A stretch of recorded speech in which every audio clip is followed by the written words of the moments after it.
บอ้อยดีๆไว้กินตัวเดียวเหรอยังไงก็เหลือไว้ให้เราทำน้ำตาลบ้างนะ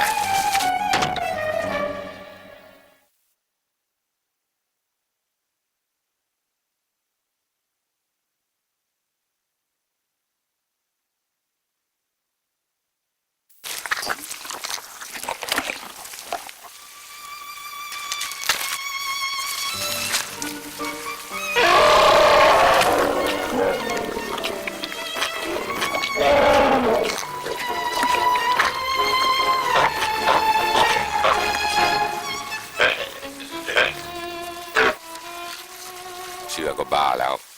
เพราะอ้อยที่ใช้ผลิตน้ำตาลวังขนายหลอดสารเคมี